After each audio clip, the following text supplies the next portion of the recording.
Fun father fact number 15. That's alliteration for you. Did you know that Father Christmas, or Santa Claus, originally was green and white, but was adapted to red and green because the Coca-Cola Company used them on their cans? That's a fun fact. I'm Matt Howes, and this is Shits and Giggles, a podcast for dads.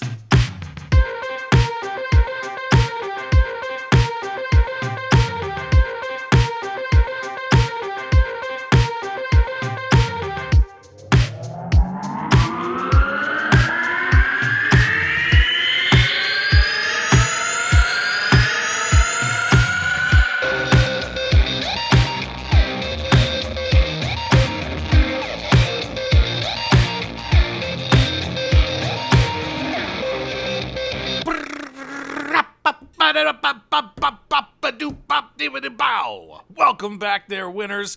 Happy day to you all today. I'm shot out of a cannon this morning. It's a big, happy, fun time for everyone, really. This is Shits and Giggles, guys, a podcast for dads, by dads, and of the dads, by the dads, and for the dads, if it were more on a presidential, Congress, or whatever, legal level. I don't know. I'm in a good mood this morning. I'm Matt Howes, your host, your wonderful, selfless at times, your perfect host for such a show. I couldn't imagine anyone but myself doing this podcast from this location in this exact area. I just couldn't imagine it being anybody else. It's been a hell of a week, let me tell you, but we are pushing through. You know, it's been raining out here almost the entire week. It's been chilly, which is good because I have a brand new pea coat that I'm sporting for my Boston trip in February, and I've been able to use that, so that's nice. And you know, it's just been there's a lot's been happening. I'm going to tell you about. It's a whirlwind of fun today. I don't know. We have lots of things to discuss, but before we do any of that, let's get to our first opening segment. Just a little bit of Dad Advice. Today's Dad Advice is actually a helpful hint if you're getting ready alone and you don't have someone to help you out. If you need to lint brush a shirt, for instance, I wear moisture wicking shirts that tend to attract a lot of static electricity and lint. And when there's no one around to do the back, you can look disheveled, but fear not. I have come up with a solution for you today. Listen in to this wonderful piece of information. What I learned the other day, as necessity creates all kinds of inventions, I had no one to lint brush, so I put my shirt on backwards, lint brushed the back of the shirt, and then twisted it around and lint brushed the front, and bada bing, bada boom, lint free. Now you may say, hey Matt, why don't you just lint brush the shirt before you put it on? And I'll say, I didn't know the shirt needed to be lint brushed till I put it on because I wasn't paying attention. So there, dad advice. Okay, well, let's just talk. What do we have here today? Well, my wife is incredibly emotional because our daughter is starting daycare. Actually, starting daycare today because I'm recording this on a Monday. And, it's funny because she was supposed to start on Wednesday, correct? Well, that didn't work out because my wife was having separation anxiety, and so she is starting today. And as far as I know, forbearing any secret hidden things, she is at daycare right now. I'm going to go visit her on my way to work, and that's the thing on that. But my wife was very emotional about it, which I get it. And I've been trying to, I was emotional about it I've been saying I only took a week off when she was born. I went right back to work. So I've had my separation anxiety quelled, and it's the new normal. That's what it is. It's going to be great for her in daycare. She's going to meet all little friends. They're going to constantly be making sure that she's entertained and she's learning, and this is what's good. But yes, I understand. I'm not callous to the fact that my wife has pretty much spent every waking moment with our daughter when she brought her work and all that. So, that's definitely something that's going to have an adjustment period for her. But I've been trying to not be unempathetic, essentially, because I've already gotten through that hump, and she's just on the way up it right now. So there's only so much that you can do because I don't want to feel that way again. I've made my peace with it, so I don't want to go back down to that level so we could both be having separation anxiety. And you don't want to sound like you're an asshole being like, listen, get over it. It's got to happen, which I've obviously not said because I'm still married. If I said that, I don't think I still would be. Yeah, so she's at daycare now. And finally, this whole thing is done. It's over. And, and along with that, I finally got my letter from after I appealed the paid family leave to stupidity I've been dealing with. They finally said, oh, okay, we reversed that decision and you got those 4 weeks back if you want them. Not that I'm ever going to take them. But yeah, so everything has lined up. The stars have aligned for this day. And that's good because I'm very interested to see how Penny's first day goes. In fact, speaking of separation anxiety, I'll actually move to a topic I had a little bit further on in the show, but it kind of speaks to this particular topic. So, my wife and I are we were doing a Christmas concert at our church. So we were in the choir, and we've been going every Thursday to learn the songs and blah, blah, blah. We only missed one Thursday, and we bring her with us. But this past Saturday was the concert, and it was going to be an all-day affair. It was an all-day affair. It was 12 o'clock to 8 p.m. And, Penny has been particularly fussy the last couple of days. I believe she is teething. I felt a little sharpness in there, and she's definitely going through a growth spurt. So there's that. Excuse me. But then there's also the fact that we haven't really been away from her for that long, on our end anyways. But we called our friends Johnny and Lila. Johnny was the best man at my wedding, and Lila is his fiance. And we had them, they said if we ever need a babysitter. And I'm like, I didn't expect them to say yes, honestly, because we just texted them like, hey, what are you guys doing for 8 hours on Saturday? They both work full time, so that's a lot. And they, that's a lot of time. And I know 8 hours with my daughter is the equivalent of 16 hours sometimes. So, and they said, yeah, they're happy to do it because they love Penny. They love it. And as Lila says, the best part about being an aunt is that when she's fussy and bussy and mussy, I just get to give her back to you and go home, which it's true. That's having your friend. It's like loving babies, not wanting to have one. You get your fix because your friends have a baby. That's a lot of people do that. And so they do want to have a kid, though, and it doesn't help that my daughter's so adorable. So I'm interested to see where that goes. But they agreed, and they came over. It was amazing. For the second we were there with her for about 40 minutes before we left for the concert, and we left. So we're at the rehearsal. We're all dressed up. It's hot as all hell, of course, because there's 30 people up on a very small stage. And I'm sweating, which is that's me. I sweat a lot. It's obnoxious, but whatever, we'll figure that out another day. I get a phone, or Lila calls my wife, and my wife missed the call, so my wife tells me to call her once we had a little bit of a break. I call her like 4 times, it goes straight to voicemail, so now I'm like, oh God, and we're so close. We're very close. This church is not too far away from our house, so we could have gone home if we needed to. But yeah, so I finally get through to her, and I'm like, hey, is everything okay? And she's like, I hear in the background when the phone comes up, it is like World War III. I hear a cry that I have never heard from my daughter before. It was breaking my heart. It was awful. And I'm like, oh my God, Lila has never had to deal with this before. And Johnny wasn't going to be coming for a couple hours because he was working. So it was just her alone. And apparently she was just looking around for us and couldn't find us, and she was just going crazy. And I'm like, I gave her a couple tips on how to maybe I said, just throw a bottle at her, like give her a bottle. I told her, I'm like, just leave it, if she's crying, you leave it in her mouth for a minute. Sometimes she will close around it and get distracted. Shake a toy. There's only so much you can do.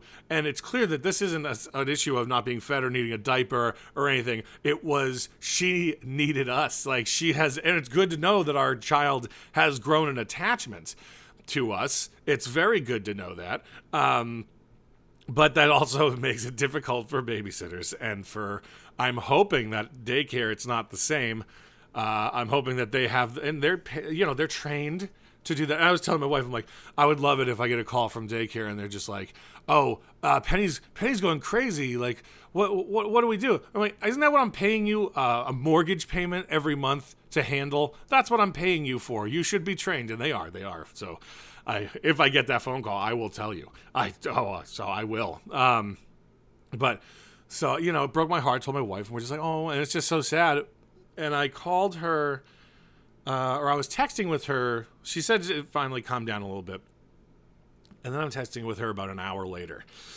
And because we call our daughter Squish, and, she knows that's what we call her. That's her nickname.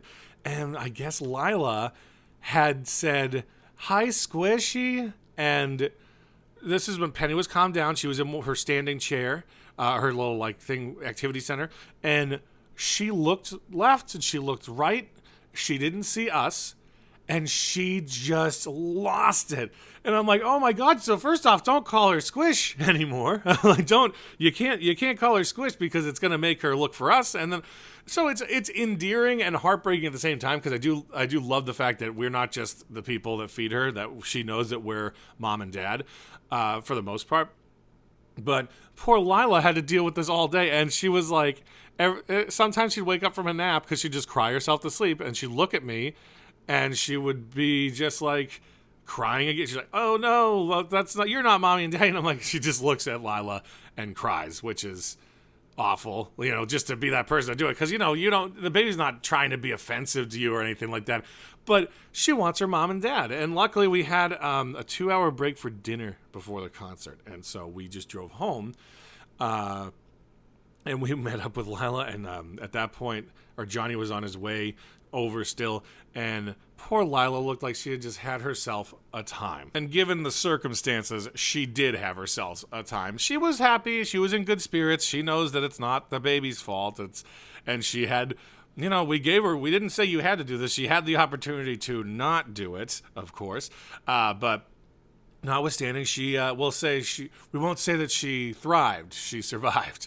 But yeah, we obviously still needed to be there for a few hours, but Johnny was coming. Our friend Jimmy ended up coming over as well. So it does take a village, they say. But yeah, we hung out for a little bit. We had a bite to eat, and we just, we were like, hey, I'm hugging all over Penny, and so is Sarah. The second we get there, starts smiling at Lila, starts smiling at everybody. And it was adorable to see her to recognize us when we came through the door and to calm down. And Lila was like, next time you should leave a video of yourselves so I could show it to her. Or I was looking for pictures. I'm like, well, Lila, there's pictures of us all over this house, but I don't think that would have cut it really.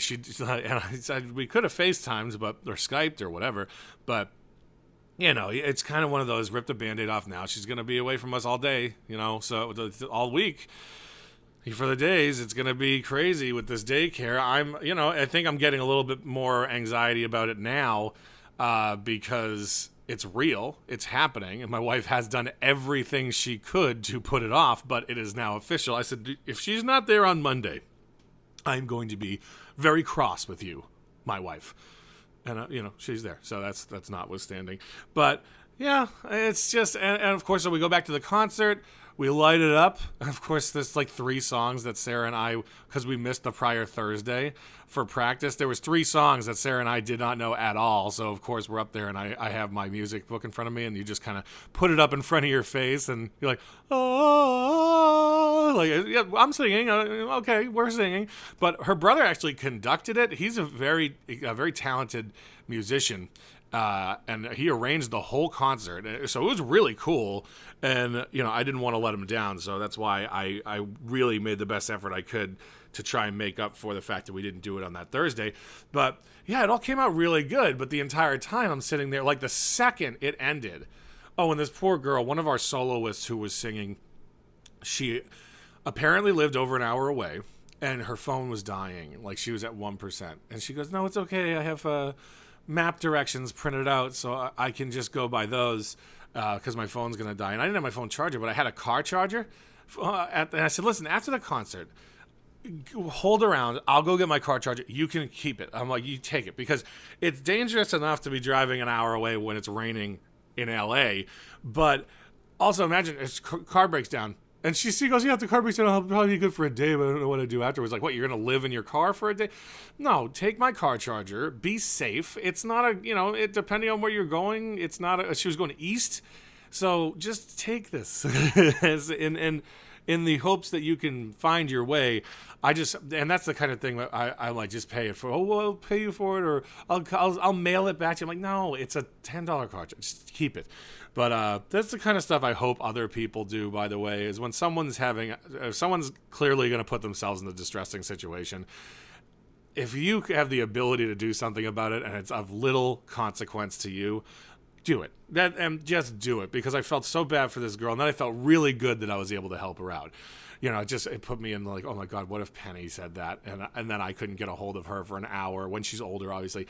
And I know she's driving far away. Ugh, that would kill me. So I'm cutting it off. I'm cutting it off now. And so concert ends, give this girl the charger. We get home and she is asleep.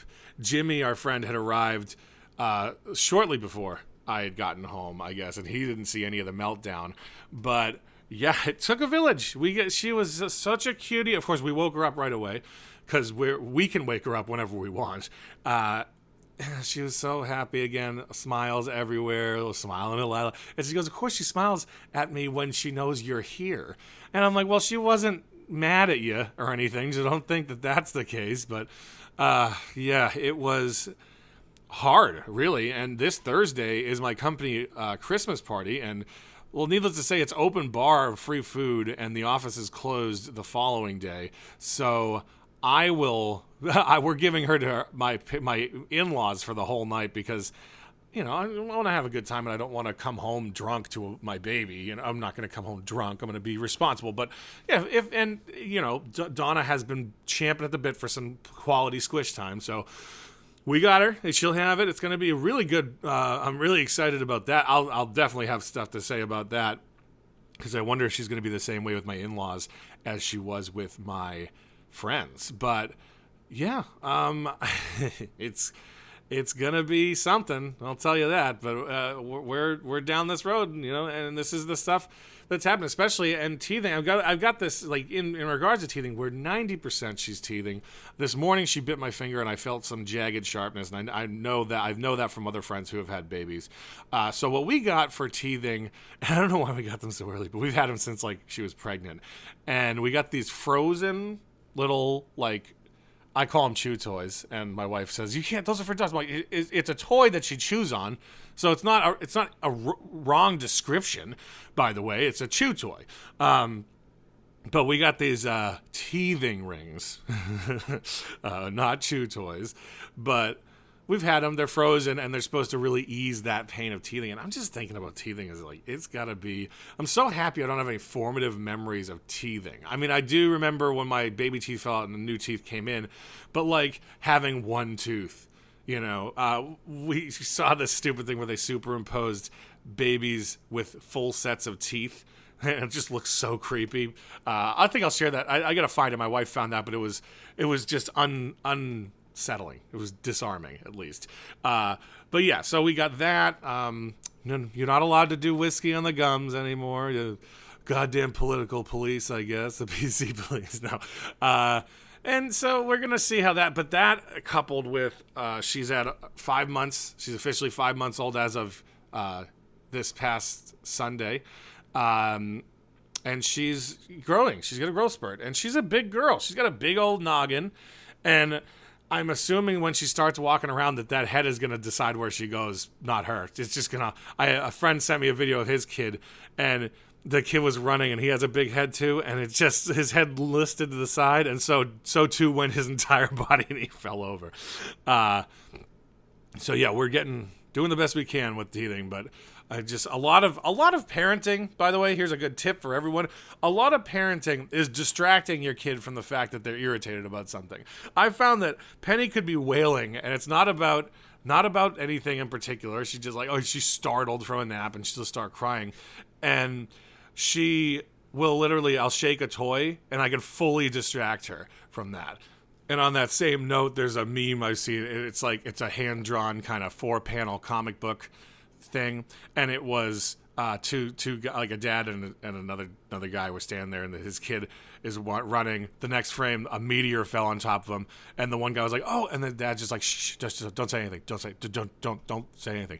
And the last panel is he just crawls out unharmed, and that is a perfect representation of how kids, sometimes your reaction is what causes them to actually like freak out, and it's just like, don't acknowledge it, because there are kids who will get a tiny little bump on their head, and you're like, oh my god, and then they'll be like, oh, I should be acting terrified right now, and then there's the kids who get like, an extreme case, like, oh, they'll fall off a swing at a high height, and they'll be like, hey, is everybody okay? And as long as you remain calm, they too will remain calm. Not in all situations, obviously, but in enough that I've seen that before. If just don't acknowledge the fact that anything happened and you should be okay.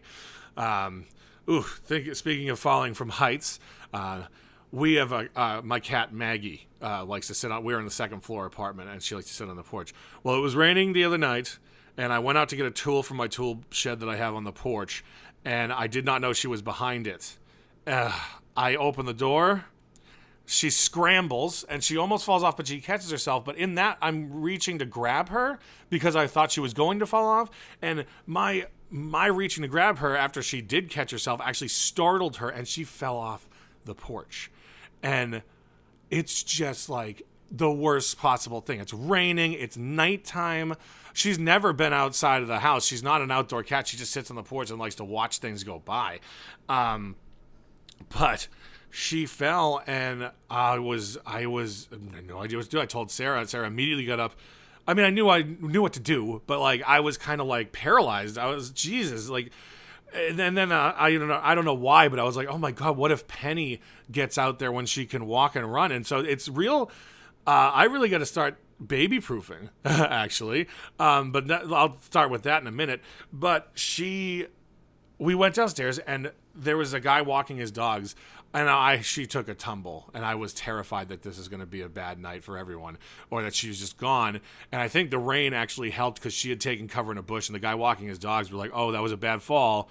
And he points us to where she is, and I was like, oh, thank God. And so I get on my knees, and you have to grab them by the scruff of the neck when they're freaking out, because it kind of paralyzes them. Just, that's a cat vice, I guess. But yeah, I got her upstairs, and I did. Now this really knocked Sarah on her ass, because she was blown away. She actually took her. I've had cats my whole life, so I kind of know that they're mostly fine. I know. I got her upstairs, and I kind of like gave her a little bit of a pat down to see if she had any tender areas. She was fine. She was back out running around, jumping, no problem. She went back on the porch in 10 minutes, actually. Like that's how little she was affected. But the poor thing was wet in a bush, and she was going blah, blah, blah, blah, blah. She does it like a bellow when she is in a bad mood or in a bad spot, and thank God everything worked out. But yeah, Sarah was, I guess, on top of all the things we're about to put her in a daycare. Now the cat falls off the balcony, and it was it was scary. It really was. So, that was just a little anecdote, I guess, from my week. But babyproofing, let's chit chat about that. Get it? My house is a death chamber for children. I realize. We don't have anything. We have the plugs covered. We don't have them. I have the covers. I baby-proofed a few things in her room. I've bolted some things to the walls. But mostly everything's just the way it is. And we had my friend Jameson's son's name is Logan. And he's about 2 years old, maybe 2.5. And so it was perfect. We had him and the kid. We had Logan and Jameson and Stephanie over the other night, and let's just say Logan got into everything and picked up everything and put on everything and went into the fridge. He went into the fridge and grabbed a bottle and started drinking it like a beer, almost like if I went, oh, okay, man, thanks. And of course we didn't let Penny drink that one. And it was, let me clarify, this was not, we weren't mad about this or anything. It actually was a prime example of what we need to do. I essentially need to wall off one entire part of my apartment, because it's all the expensive stuff that's low, or like the TV stuff that she could pull on, and hopefully we can kind of make her not have a taste for that. But we'll see. I guess we got to get a lock for the fridge. We got to get locks for the cabinets. It was good, actually, having him run around, and it wasn't bothering me necessarily, but it was good to see the stuff that I need to.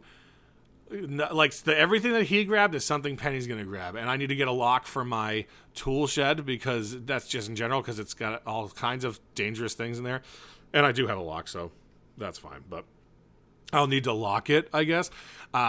all the cords got to be covered, and I got to get more hide cables for the walls so that you can't pull on that. It's just in general, like start paying more. And I know everyone should have thought about that before. Well, guess what? I think it's abundantly clear that that I'm kind of riding this journey out and enjoying it. And we do the preparation we can, and then we learn from our mistakes. So yeah, so I'm excited. It's kind of just a big reflection on what we should be prepared for. Since Penny can't even crawl yet, and when she starts walking, that big noggin of hers is just gonna point her in whatever direction she's going and go. But yeah, it's cool. So we got to start baby proofing. I'd love to hear your tips on baby proofing. Reach out to me on the email shitsandgigs42, that's 2 G's, shitsandgigs42 @gmail.com, and let me know some of the weirdest things that you didn't know that you had to baby proof, honestly. Like some of the strangest things that you're like, oh wow, I didn't think that would even be something I needed to do. Or send me a message on Facebook, post on Facebook, Twitter, anywhere you can get a hold of me, because I'd be with the hotline, the numbers at the end of the show all the time. I'd love to hear some things that I may not be thinking I should have to do, but I will. That's kind of an interesting think tank. Let's all get together and come up with a list of odd items that you think are perfectly fine, and then realize the hard way that they need to be baby proofed. So yeah, please reach out. Look forward to hearing from you. That wonderful time of year is coming again. And no, I'm not speaking about Christmas time. I'm not speaking about our recent Thanksgiving. I am speaking about that wonderful time of week, actually. And this week, we are going to celebrate our favorite weekly segment, and that would be the Dadly News.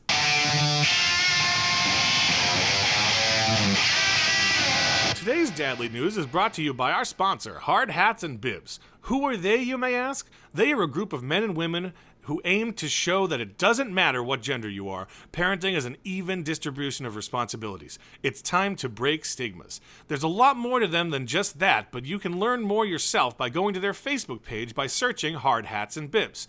You can reach out to them by email at hardhatsandbibs, 1B, @gmail.com. So that's hardhatsandbibs @gmail.com. They are also on Instagram and Twitter.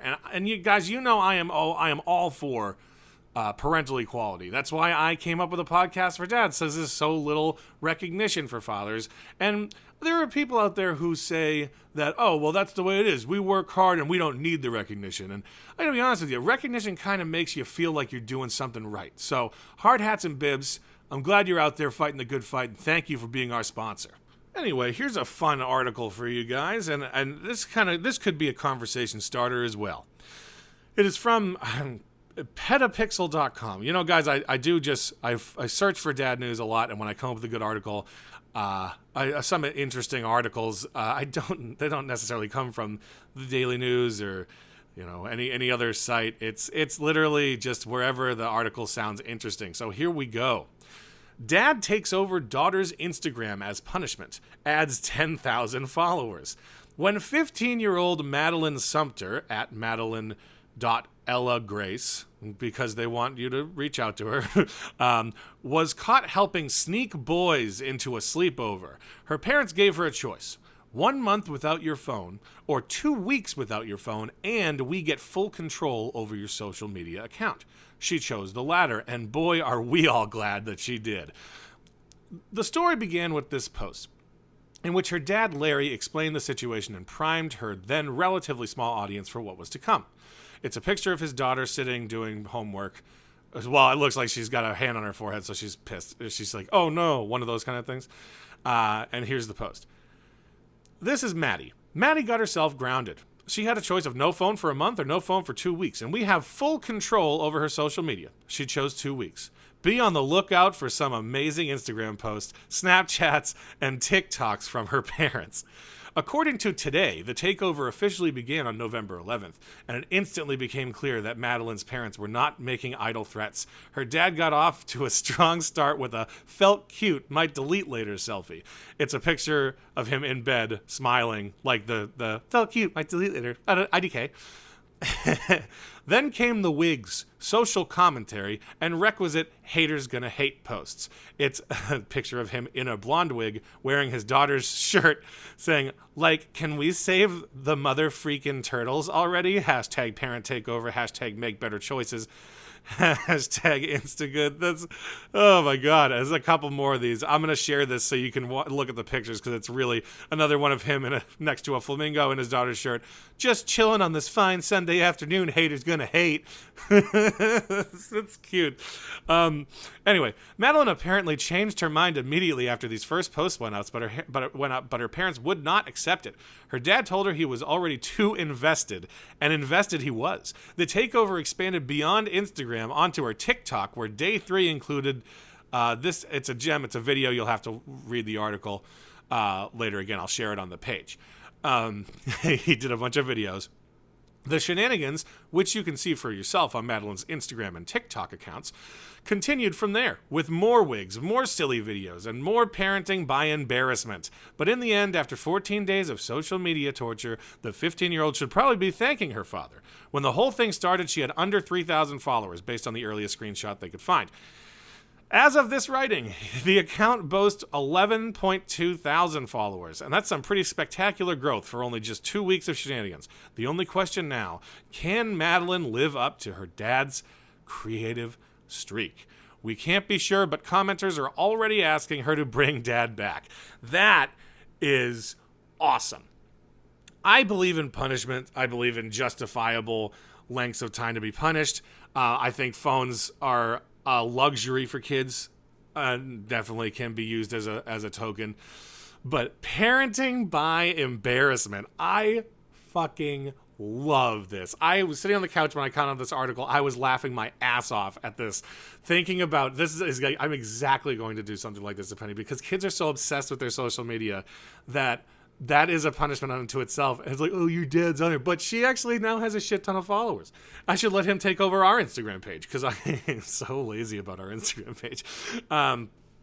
I wonder what other, as the technology grows and as things come out, like new things to do, new things to take away. I always said I'm going to give my kids all the things that they need and some of the things they want. I can't give them everything they want, but I'm going to give them, like, if they, you want a new Game Boy or whatever, give it to them. But you do that so that you have something to take away from them when they're bad, And the phone is just the same as anything else. But I wonder whatever other creative ways we could come up. Parenting by embarrassment. I love it. Because as you know, every time she brings a boy over to the house, I'm going to have to play for her this show and the early episodes when I talk about her poops and her farting and, all that stuff. Like the world famous, as I've said a million times, her shotgun poop when they did a lavage on her where they sucked the air out of her stomach and she shot a shit. The doctors had to get out of the way, and because it shit all over the wall like a shotgun. And I can't wait. That's the first one told to the new boyfriend when she has one, if she ever is allowed to have one. No, I mean, I'm not going to be that kind of a parent. But parenting by embarrassment sounds like that is right up my wheelhouse, let me tell you. I'm so excited to try this. There's no punishments or anything that can be done for a long time. And I don't believe in cruel and unusual punishment. Like, I think a lot more of what I plan on doing is I want to make sure she understands what she did was wrong. And I don't want to be because I think if you're too mean to them, they miss the point. They just think that you're being angry and you're being an asshole when you're trying to teach them a lesson. But if you're too mean to them, honestly, I think that there's several times that I got I spanked or whatever, and I don't know what the fuck I did wrong. And certainly the spanking didn't make me not want to do that again. It made me like, oh, well, I just don't want to get spanked. But I'm like, what did I do wrong? I kind of forgot. But parenting by embarrassment, I'm into it, guys. Let's compile a list of creative ways that you want to discipline your kids, because I'm gonna think about that, like just ways that you can do it that's not necessarily debilitating. You're not screaming at them, because that doesn't do much. You're not hitting them, because you're not allowed to anymore. Just interesting ways that you can do it, And of course, there's taking the phone away. That's a great one. But taking the phone away with the option, you choose your punishment. Like it's like Ray Donovan, the bag or the bat. You're gonna get punished, but you have the luxury of choosing what it is that you want done. But yeah, so let me know what you think about that article. You think, I mean, first off, sneaking boys into a sleepover, that's a scary one because, those kids, anything can happen nowadays. Kids are doing all kinds of shit the younger they are. I don't know. I probably read how old she was in this. I'm already off the article now. But yeah, you don't want an unexpected surprise. And yeah, it's just, that's the thing. Sleepovers, it's for girls to get together, guys to get together. You don't have to do the co-ed. Like, I think parents who do co-ed sleepovers, it's a little too free range to me. Like, and nowadays, it's kind of hard, especially with the younger kids' sleepovers, because a lot of people don't know the parents. Like, I was talking to my sister-in-law about it. Like, you have to really know someone if you want to let your kids stay at someone else's house. Because it's not like when I used to it's like, all right, see you later, fuck off. Like, that was how we did sleepovers when I was a kid. But now there's all kinds of creepy people out there, and you don't want to, you want to know the people. And maybe it's a little overprotective, but I don't want to send it. I would have a beer with the dad at least before I did that. I'd like to meet the mom. I don't want to send them over to some place where they're just going to be like cultists or like weirdos, So it's a vetting process. But yeah, that's a big no-no. So yeah, I don't know. Let me know what you think. Reach out. You know the jam. You know where to find us. Shits and Gigs 42 and everywhere and beyond. But as we know, we go from that segment to the next segment, the one you're all waiting for, the week to week that's cheek to cheek. You know what I mean? We are going to... I said we're going to, and we are going to, where is my penny at? I said we are going to, where is my penny at? We are going to where? Oh, where is my penny? Where is my penny? I developmentally. A little pitchy. Got a few things for you on the old developmental front. I already mentioned she's going through a few teething and growth spurts and blah, blah, blah, and fussy, but here's a few things she's doing now. She is now reaching for and grabbing things. So she's actually held her own bottle into her mouth a few times. So she reaches out for us in the morning. She likes to grab my beard. And yeah, so it's kind of cool. It's just the little things. This is why I like doing the show, because a little by little, I'm learning, I'm sharing more, just tiny little things that sometimes you wouldn't even think that you notice. If you haven't had your kid yet, you're going to hear some of these things and be like, wow, he's really paying attention to his kid. But no, it's the little things you notice because I'm in awe of her development. It's crazy. So she's doing that. She'll grab my fingers, and she'll do almost like rev the engine on a bicycle. Like she'll grab them and pull the throttle back. And she's doing a lot more of that as well, too. She's grabbing and she's kind of grabbing, release, grab, release, grab, release. She's getting her, she's working her digits. She's trying to figure out, she knows that she can grab things. She hasn't quite developed the coordination to actively pick something up that isn't within grabbing reach. Like she kind of looks like her arms are still pretty stiff in that. But yeah, she's having fun. We have been having a hiccup resurgence, which I told you hiccups are crazy in episode 2, little baby hiccups. But, that's fine. It's just natural. There's nothing you can really do about it. And lastly, she is spitting up a lot more again. And my theory on this is I said that she's sitting up. She likes sitting up, but she's using a lot of muscles to sit up, So my theory on it is she's spitting up because she's essentially, every time she sits up, she's doing an ab workout. And when she's lying on her back, she's trying to get up on her thing. So she's constantly doing crunches. So she's going to be ripped, which is going to be great. But she's, so we're feeding her a little less volume and more frequently, just to not have as much in the stomach. And then they also say to feed her sitting up, which is hard because the bottle has to be angled a certain way. But I do the best I can. And that's it. That's where we're at developmentally. We're going to have some more stuff because, by next week she'll have had daycare, an overnight at the in-laws, and we'll have our holiday party recap. It's all going great. And guys, we're loving the journey. We got a sponsor, guys. Thank Hard Hats and Bibs. Fuck yeah. And how cool is that? I kept saying we're not going to get a sponsor. Maybe negative turns into positive around here. So, yeah, reach out to them. Take a look at this stuff. It's good. Parental equality and all kinds of stuff is just, if you don't promote that, I don't know what you're up to. But, it's been a good day. It's been a good journey. I hope you guys are enjoying me drive time or at home. and you're having a great time. And let me know if there's if there's any topics you want me to talk about. You send me a message. I'm happy to. I'm always looking for more content. And you want my opinion on something? If you like the show, I'll give you my opinion on whatever it is you think. You may not like my opinion, but that's what it is. Reach out, write a review. Like I said last week, share it with the friends. Just find one friend or anyone you know that might be expecting a baby or just recently had one, and share it. Let them know that there's a show out there for the dads. And again, this is helpful sometimes for the moms too, because you can hear how frustrated a dad can get about certain things, and you hear our take on a few things. So share it with somebody. I think it's helpful. I didn't have this resource when when we were pregnant, I created the resource. So I know there are other podcasts out there, but I thank you for flying air shits and giggles, a podcast for dads. Okay, guys, as usual, I have to leave you, as I do every week, with my world famous words of wisdom. My kid is better than your kid, and vaccinate your kids or keep them the hell away from mine. I'm Matt Howes, and this has been Shits and Giggles, a podcast for dads.